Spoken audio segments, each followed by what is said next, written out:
E aí, vascaínos de norte a sul deste país, tudo bem com vocês? Gigante Cruz Maltino está na área, estou tentando voltar com esse canal.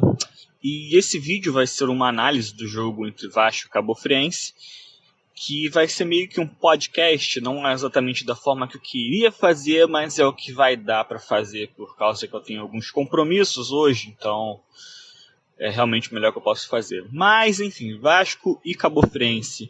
Esse jogo que devia ter sido disputado ontem, às 9h30 da noite, em São Januário, mas devido à chuva bizarra que caiu no Rio de Janeiro, acabou afetando um transformador da Light e ficou sem luz no estádio, então não teve como ser disputado o jogo na quinta-feira.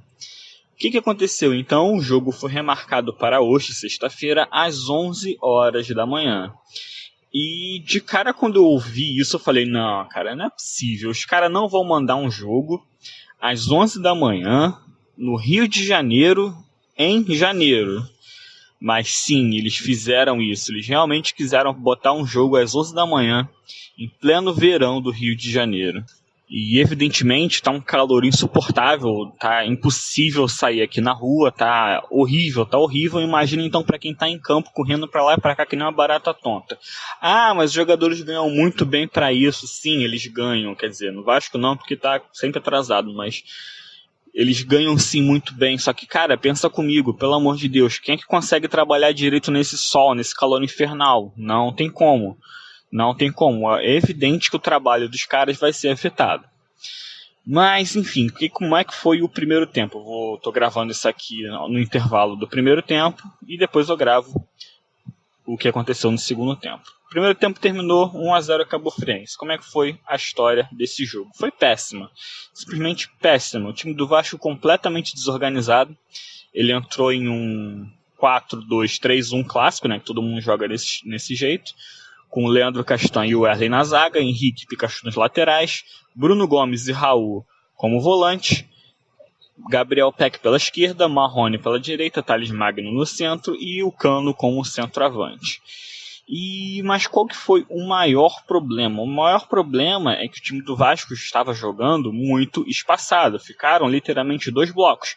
Um bloco lá dentro da área e um bloco mais recuado. Só tinham dois blocos com um espaçamento gigantesco entre esses dois blocos. Quando o jogador tem a bola, ele não recebe opções de passe. Tá todo mundo ou enfiado na área, ou parado que nem um poste, ou, sei lá, fazendo qualquer outra coisa, menos dando opção para jogar. Então o jogo do Vasco ficou extremamente afunilado pelo meio e facilitando a vida para os jogadores da Cabo Friense, que também entraram com o mesmo esquema tático, só que às vezes ele variava para um 5-4-1, o que deixava a situação ainda mais difícil.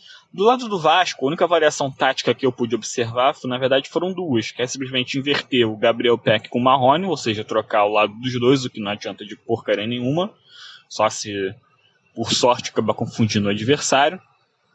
E em determinados momentos, os dois laterais vascaínos, o Henrique e o Pikachu, eles aumentavam o bolo ali do campo de ataque do Vasco e o Bruno Gomes ou o Raul recuavam um pouco, fazendo ali um trio de zagueiros com o Wesley e com o Castan.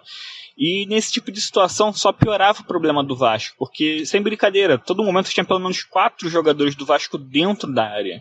E num primeiro momento isso pode parecer bom, mas não é, porque os 4 jogadores dentro da área estavam parados, de costas para o gol, esperando algum milagre, algum erro do adversário ou algo do tipo. Nenhum deles dava realmente opção de criar uma jogada. Veja bem, tem uma diferença muito grande entre você pisar na área para criar chances de gol e ficar o tempo todo na área esperando uma bola oportuna. Não.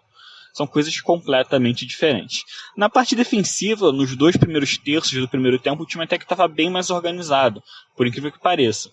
Mas na parte final, no terço final do primeiro tempo, aí desgringolou tudo, tendo como ápice a jogada de contra-ataque da Cabo Friense, que na verdade foram várias que eles desperdiçaram por incompetência própria, mas em uma delas o jogador passou voado pelo Wesley e foi derrubado pelo mesmo na área, pênalti claro, convertido pela Cabo Friense. Do lado do Vasco, uma das paradas mais bizarras que teve é que coube ao goleiro Fernando Miguel dar uma cutucada no Alba Braga e falar: ô, tira o Thales Magno lá de dentro da área, porque lá ele não vai criar nada, ó, recua ele um pouco para poder fluir melhor as jogadas. Não é que o time melhorou um pouquinho depois que isso aconteceu?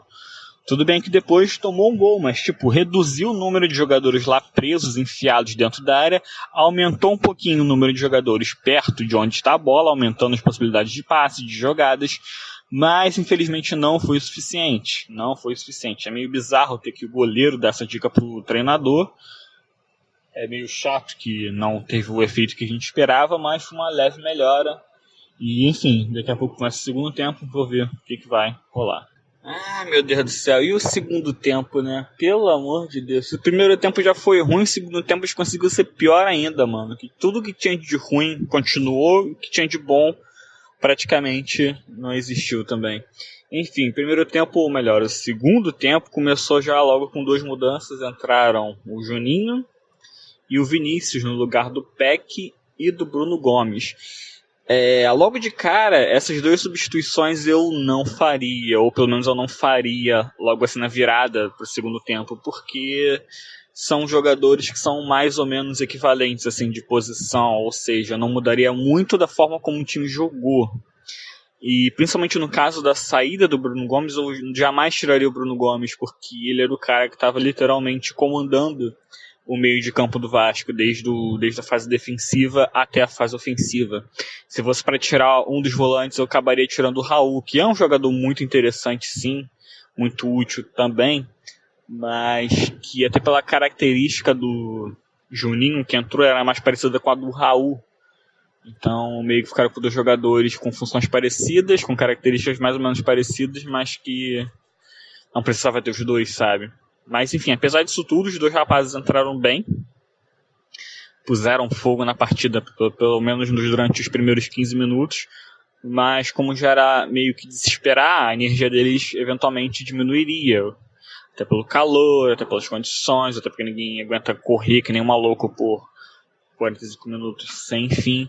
Então, por isso que eu achei que se fosse para botar os 2, se fosse para mudar os jogadores mesmo assim, da mesma função, seria mais interessante fazer essas mudanças lá para o final do jogo, porque ele já pegaria um time adversário super cansado, com muito sol na cabeça, e talvez aí pudesse ser mais efetivo as alterações. Além disso, quem entrou foi o glorioso Ribamar, ele entrou no lugar do Marrone. A partir desse momento o time passou a jogar com 2 centroavantes no 4-4-2 clássico. E lembra que eu falei que um dos maiores problemas no primeiro tempo era o fato que tinha um monte de jogador enfiado dentro da área? Pois bem, quando você coloca mais jogador enfiado dentro da área, o que acontece com esse problema? Ele continua, ele piora. E a partir da entrada do Ribamar, aí o jogo parou de fluir mesmo, parou de fluir totalmente. Voltou a ser muito parecido com o primeiro tempo, em que as principais jogadas do Vasco eram jogadas individuais. Porque, convenhamos, né, o time do Vasco tecnicamente é muito superior ao da Cabo Friense. Olha que isso não é nenhum grande elogio. Mas, de toda forma, as melhores chances foram em chances individuais, principalmente do Germancano, que, cara, dá pena desse maluco, sinceramente. Dá muita pena dele, porque tu vê que o cara sabe jogar bola, tu vê que o cara sabe ser um bom centroavante, mas a bola não chega pra ele, não tem ninguém pra jogar com ele. E foi bem lamentável, o jogo terminou realmente 1-0, poderia ter espaço para mais gols da Cabo Friense, só que o time deles é muito ruim, não é pouco ruim não à toa tinha 0 ponto até esse momento, agora tem 3, mesmo 1 ponto a menos que o Vasco, né? Mas vida que segue, enfim, vascaínos, isso é tudo que eu tinha para falar hoje. Domingo eu devo ir no jogo contra o Botafogo, vou lá no Engenhão. E na quarta ou quinta-feira, agora eu tenho certeza, já tem mais um jogo importante pela Sul-Americana, que aí o bagulho vai ficar tenso. Que aí a gente, se continuar do jeito que a gente tá, corre sério risco de a gente acabar rodando. Até porque a gente joga com um time sem nenhum padrão tático. Não é que o Luxemburgo faz falta nessas horas, mas enfim, vou ficando por aqui. Nos vemos na próxima oportunidade. Até então. Tchau!